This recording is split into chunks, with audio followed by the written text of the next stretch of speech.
welcome back to Gotham Sports 360. This is Ashley Inguito, and I'm sitting down with Melissa Jacobs. And Melissa is actually the managing editor and founder of thefootballgirl.com. She worked with ESPN in Bristol, Connecticut, producing national radio shows and created their talent production department for the television sector. Also in that role, she was able to book guests and produce segments for shows like SportsCenter, NFL Live, and Outside the Lines, winning 2 Emmys for her work.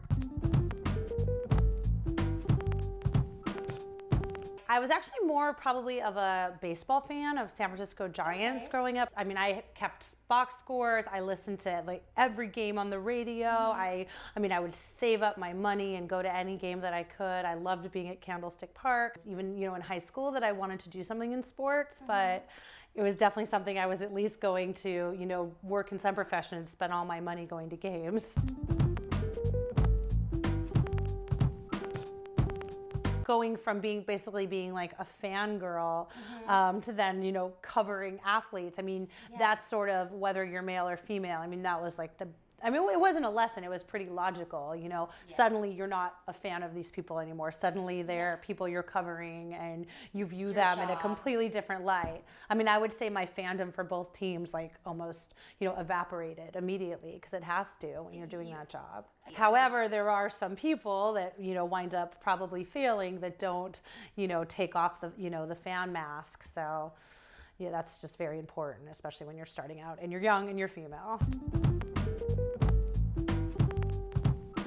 I felt like pretty good about sort of where my career was at, and I wanted to be entrepreneurial. I knew there were lots of sites up there like, you know, The Big Lead and, you know, like Kissing Susie Colbert and like random things, random sites like that that aren't so random that had been succeeding and making money. And the NFL in 2009 and even more so today had really been marketing to women. I think they do a much better job today than they did in 2009. Women's apparel was the fastest growing ancillary business. So I thought from a content standpoint, I could kind of mimic them. So that's what I did. I wanted to take, especially, you know, the X's and O's standpoint. They had only really done a lot of, you know, football 101 for women.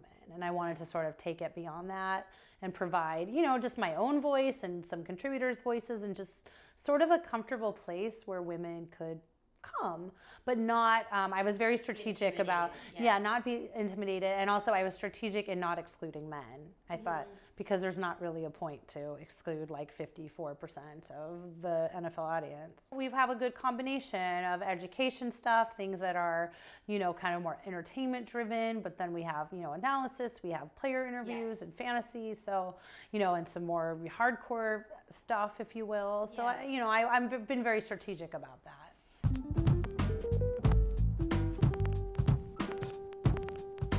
A week ago from Thursday, the Thursday before Thanksgiving, we were a Jeopardy question or answer, and it was you did okay, which I know it's not like actually probably the thing I'm most proud of, but it was like the coolest thing. I mean, from a like actual career, like things that I you know specifically did. I mean, I would say creating the talent producer department at ESPN was something I'm very proud of because it was just sort of, you know, an idea, and I took it to an executive. I was definitely nervous, but I had it like very well, you know, mapped out, you know, sort of the short-term plan of that, which was just going to be me. They didn't have that at ESPN before. They just sort of had producers of specific shows, like booking writers, booking beat writers. And I kind of came in and I'm like, what if we have people who specifically did this job and we worked on, you know, every show, and we got the actual newsmakers, we got the people we're talking about, the players, the coaches, the, you know, whomever.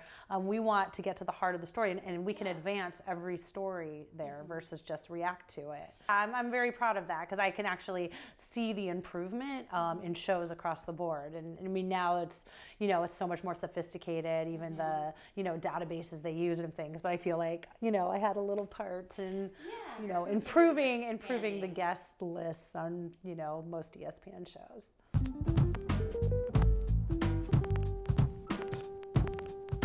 My hope would be that women are taken more seriously from an X's and O's standpoint. I mean, there are a lot of reporters, there's a lot of sideline reporters. I mean, Michelle Tafoya is somebody who I know for a fact has knows the NFL inside and out, X's and O's wise.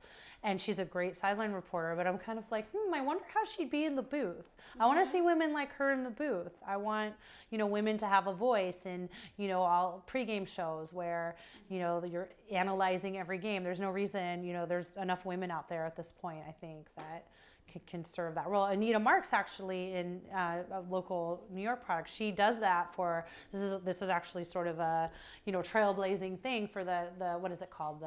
The other pregame show on CBS. Mm-hmm. She's on there giving fantasy advice and, making predictions and whatnot. Mm-hmm. So, I mean, that's like the only example I can think of. But I think more Anita Marks is out there doing that is definitely, what I'm hoping the future holds. You can check out Melissa Jacobs' website, thefootballgirl.com, or follow her on Twitter @thefootballgirl.